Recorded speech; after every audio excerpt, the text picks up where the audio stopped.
ನಮಸ್ತೆ ಎಲ್ಲರಿಗೂ. ನಾನಿವತ್ತು ಶಂಕರ್ ಪುಳಿ ಅಂದರೆ ತುಕ್ಕುಡಿ ಅಂತ ಹೇಳ್ತಾರಲ್ಲ, ಅದನ್ನು ಮನೆಯಲ್ಲೇ, ಅದು ಕೂಡ ಗೋಧಿ ಹಿಟ್ಟು ಮತ್ತು ರವೆ ಹಾಕಿ ಯಾವ ರೀತಿ ಮಾಡೋದಂತೇಳಿ ತೋರಿಸ್ತಾ ಇದ್ದೀನಿ.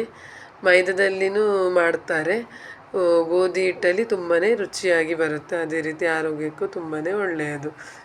ಮಕ್ಕಳಿಗೆಲ್ಲ ಸಂಜೆ ಹೊತ್ತು ಸ್ನ್ಯಾಕ್ಸ್ ಆಗಿ ತುಂಬಾ ಚೆನ್ನಾಗಾಗುತ್ತೆ, ತುಂಬಾ ಸುಲಭ, ಜಾಸ್ತಿ ಟೈಮ್ ಏನು ಬೇಕಂತ ಇಲ್ಲ.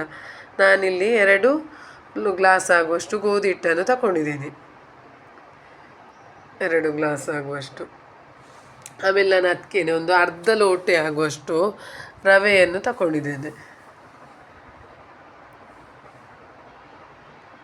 ಆಮೇಲೆ ಅದಕ್ಕೆ ಈಗ ಮೆಣಸಿನ ಪೌಡರ್, ಆಮೇಲೆ ಉಪ್ಪು, ಅರಶಿನ, ಓಂಕಾಳು, ಜೀರಿಗೆ ಎಲ್ಲವನ್ನು ಹಾಕ್ತಿದ್ದೀನಿ. ಎಳ್ಳು ಬೇಕಿದ್ದರೆ ನೀವು ಹಾಕ್ಬೋದು, ಬಿಳಿ ಎಳ್ಳು ಇಲ್ಲದಿದ್ದರೆ ಕಪ್ಪು ಎಳ್ಳು ಇದ್ದರೆ ಅದನ್ನು ಕೂಡ ಸ್ವಲ್ಪ ಹಾಕ್ಕೊಳ್ಬೋದು.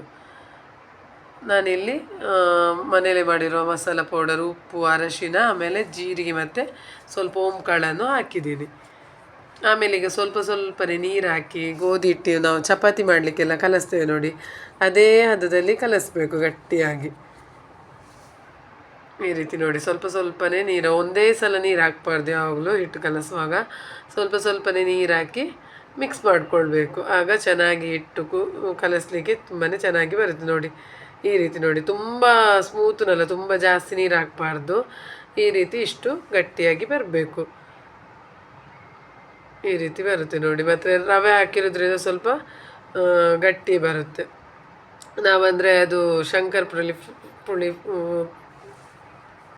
ಅಂದರೆ ಶಂಕರಪಳಿ ಮತ್ತು ಅಂದರೆ ತುಕ್ಕುಡಿ ಹೇಳ್ತೀವಲ್ಲ, ಅದು ಎಣ್ಣೆಯಲ್ಲಿ ಕಾಯಿಸೋದ್ರಿಂದ ಈ ರೀತಿ ಗಟ್ಟಿಯಾಗಿ ಬರಬೇಕು. ಆಮೇಲೆ ಸ್ವಲ್ಪ ಎಣ್ಣೆ ಹಾಕಬೇಕು, ಎಣ್ಣೆ ಹಾಕಿ ಮತ್ತೆ ಸ್ವಲ್ಪ ಮಿಕ್ಸ್ ಮಾಡಿಕೊಳ್ಬೇಕು, ಆಗ ಲಟ್ಟಿಸಲಿಕ್ಕೆ ಸ್ವಲ್ಪ ಸುಲಭ ಆಗುತ್ತೆ. ಮತ್ತು ಎಣ್ಣೆನೂ ಜಾಸ್ತಿ ಎಳ್ಕೊಳ್ಳೋದಿಲ್ಲ.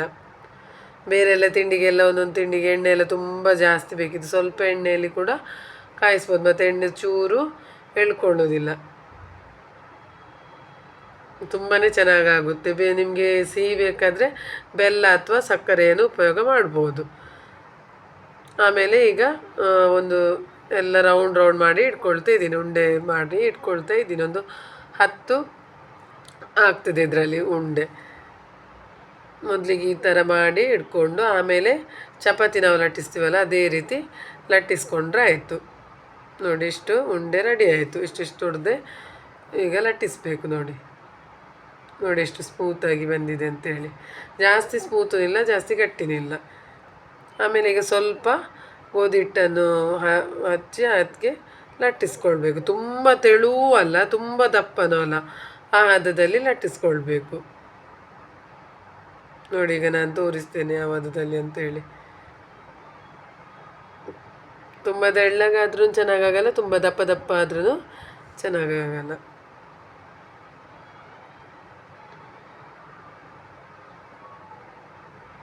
ಈ ರೀತಿ ಲಟ್ಟಿಸ್ಕೊಳ್ಬೇಕು. ಎಣ್ಣೆ ಹಾಕಿದ್ದು ಇರೋದ್ರಿಂದ ಜಾಸ್ತಿ ಗೋಧಿ ಹಿಟ್ಟನ್ನು ಹಾಕ್ಬೇಕಂತೇನಿಲ್ಲ ಲಟ್ಟಿಸ್ಬೇಕಾದ್ರೆ.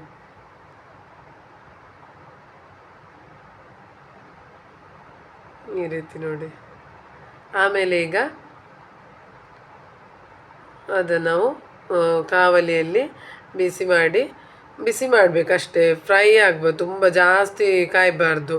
ಹಸಿ ಬಿಸಿ ಅಂತ ಹೇಳ್ತೀವಲ್ಲ ಅಷ್ಟೇ, ಜಾಸ್ತಿ ಕಾಯಿಸ್ಲಿಕ್ಕಿಲ್ಲ. ಸ್ವಲ್ಪ ಎಣ್ಣೆನೂ ಹಾಕಲಿಕ್ಕಿಲ್ಲ, ಆ ಎಣ್ಣೆ ನಾವು ಆಲ್ರೆಡಿ ಆಗಿದೆ ಅಲ್ವಾ, ಅದಕ್ಕೋಸ್ಕರ ಮೊದಲೇ ಹಾಕಿರೋದ್ರಿಂದ ಜಸ್ಟ್ ಹೀಗೆ ಹಸಿ ಬಿಸಿ ಕಾಯಿಸಿದರೆ ಆಯಿತು.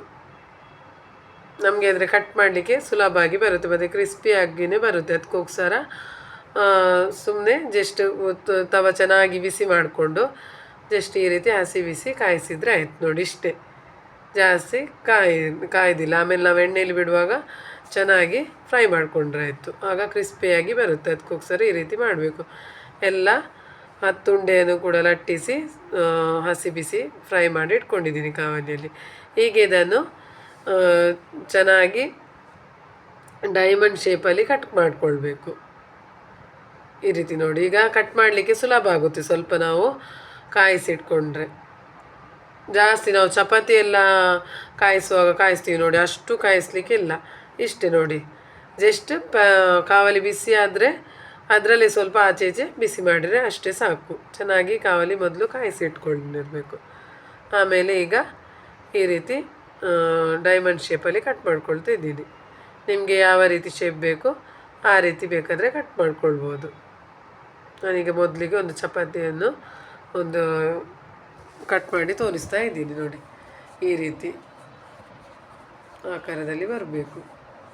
ನೋಡಲಿಕ್ಕೂ ಚೆನ್ನಾಗಿ ಕಾಣುತ್ತೆ ಮತ್ತು ತಿನ್ನಲಿಕ್ಕೂ ಅಷ್ಟೇ ರುಚಿಯಾಗಿರುತ್ತೆ. ಈ ರೀತಿ ತಿಂಡಿ ಎಲ್ಲ ಮಾಡಿಟ್ಟರೆ ಮಕ್ಕಳಿಗೆ ಒಂದು ವಾರ ಹಾಕುವಷ್ಟು ಮಾಡಿಟ್ಕೊಳ್ಬೋದು. ಅದೇ ರೀತಿ ಇನ್ನೊಂದು ಚಪಾತಿಯನ್ನು ಕೂಡ ನಾನೀಗ ಮಾಡ್ತಾ ಇದ್ದೀನಿ, ಕಟ್ ಮಾಡ್ಕೊಳ್ತಾ ಇದ್ದೀನಿ. ಈಗ ಎಣ್ಣೆ ಬಿಸಿ ಆಗಲಿಕ್ಕೆ ಇಟ್ಟಿದ್ದೀನಿ. ಆಗಲೇ ನಾನು ಒಂದು ಶೇಪ್ ಮಾಡಿ ಕಟ್ಟಿ ಮಾಡಿಟ್ಕೊಂಡಿದ್ದೀನಲ್ವಾ, ಅದನ್ನು ಈಗ ಎಣ್ಣೆಯಲ್ಲಿ ಫ್ರೈ ಮಾಡಲಿಕ್ಕೆ ಇಟ್ಕೊಂಡಿದ್ದೀನಿ ನೋಡಿ.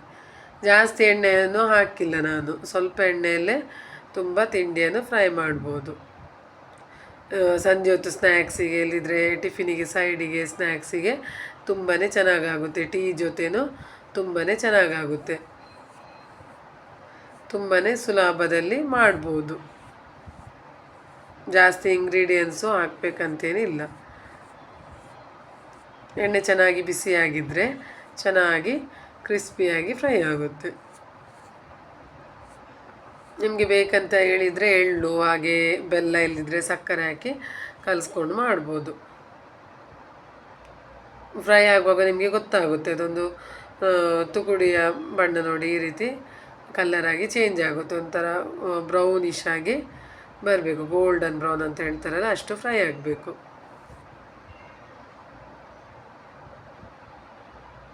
ಅಲ್ಲಿವರೆಗೆ ಫ್ರೈ ಮಾಡ್ಕೊಳ್ಬೇಕು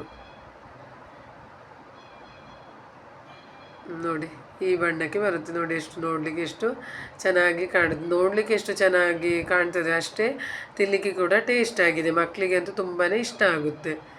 ಈ ರೀತಿ ಮನೆಯಲ್ಲೇ ಮಾಡಿಕೊಡೋದ್ರಿಂದ ತುಂಬಾ ಆರೋಗ್ಯಕ್ಕೂ ಒಳ್ಳೆಯದು. ಇದಕ್ಕೇನು ಹಾಕಿಲ್ಲ, ಗೋಧಿ ಹಿಟ್ಟು, ರವೆ, ಮನೆಯಲ್ಲೇ ಮಾಡಿರೋ ಮಸಾಲ ಪುಡಿ, ಜೀರಿಗೆ ಅದೇ ಎಲ್ಲ ಹಾಕಿರೋದು. ಆಮೇಲೆ ಇನ್ನು ಸ್ವಲ್ಪ ತುಕುಡಿಯನ್ನು ಕೂಡ ನಾನು ಎಣ್ಣೆಯಲ್ಲಿ ಫ್ರೈ ಮಾಡ್ಕೊಳ್ತಾ ಇದ್ದೀನಿ.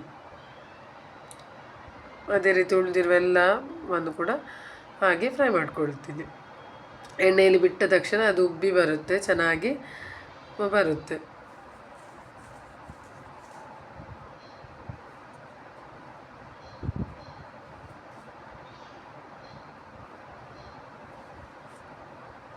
ಈ ರೀತಿ ನೋಡಿ ಫ್ರೈ ಆಗ್ತಾ ಇದೆ. ಇನ್ನೊಂದು ಸಲ ಅದು ಎಷ್ಟು ನೋಡಿ ಫ್ರೈ ಆಗಿದೆ ನೋಡಿ, ಎಷ್ಟು ಚೆನ್ನಾಗಿ ಯಾವ ಬಣ್ಣಕ್ಕೆ ಬಂದಿದೆ ಅಂತೇಳಿ. ತಿನ್ನಲಿಕ್ಕೆ ಅಂತೂ ತುಂಬಾ ಚೆನ್ನಾಗಾಗುತ್ತೆ. ಟೀ ಜೊತೆ ಮಕ್ಕಳಿಗೆ ಸ್ನ್ಯಾಕ್ಸಿಗಂತೂ ತುಂಬಾ ಇಷ್ಟಪಟ್ಟು ತಿಂತಾರೆ. ಇದೇ ರೀತಿ ನೀವು ಕೂಡ ಟ್ರೈ ಮಾಡಿ, ಹೇಗಾಗಿದೆ ಅಂತೇಳಿ ಕಮೆಂಟಲ್ಲಿ ತಿಳಿಸಿ. ನನ್ನ ಚಾನೆಲ್ಗೆ ಸಬ್ಸ್ಕ್ರೈಬ್ ಮಾಡಿ, ಲೈಕ್ ಮಾಡಿ, ಶೇರ್ ಮಾಡಿ. ಇದೇ ರೀತಿ ಒಳ್ಳೊಳ್ಳೆ ರೆಸಿಪಿಯೊಂದಿಗೆ ನಾನು ಬರ್ತಾ ಇರ್ತೀನಿ. ಧನ್ಯವಾದಗಳು ಎಲ್ಲರಿಗೂ.